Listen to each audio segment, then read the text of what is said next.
Options Tender. It is Thursday, 11:30 in the morning.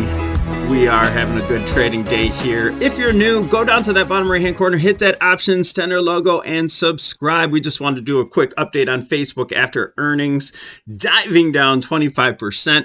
Is this a buying opportunity, or is it going to go much lower? Well, that's what we're here to find out. So stick around, and I talked about a game plan in our free Discord, the Option Guys. Check it out in the description. We're in that room quite often, talking about a lot of these things here. So check it out. Okay, Facebook, we're going to go. You always look up. If you're not sure what's happening, always look up on a higher time frame, see what's going on. We're checking this out starting with the monthly. Now, on the monthly chart, you see this massive support here. It was once resistance, where we had a spike here, here, here, and finally broke out from that area. So that'd be actually a really good place if price does make it down to that point. If we spike through the 50-month moving average and come down to this area, that's a huge buy zone.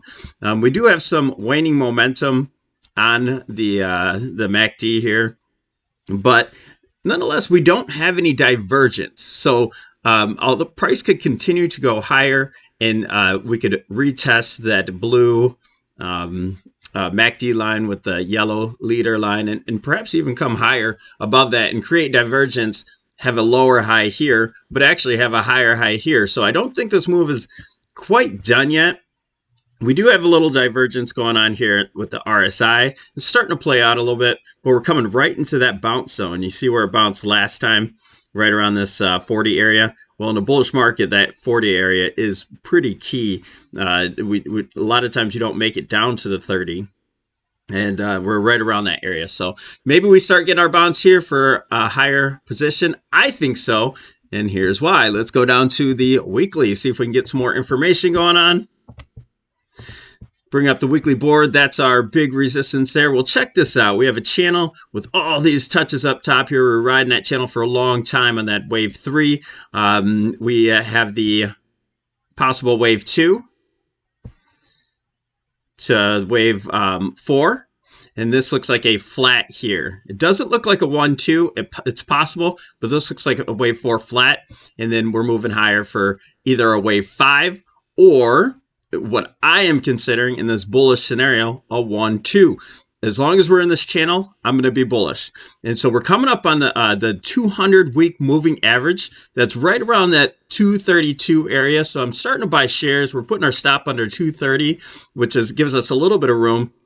And I'll probably consider it like a daily or even possibly a weekly, depending on how fast price moves, a weekly stop. So a close underneath, at most on the weekly underneath the 200 and this channel, then we'll definitely sell our shares. And I'm not looking to rebuy unless if we start to break down from this channel, get to the support, spike back through it, and get it back above that channel, I'll definitely consider buying again.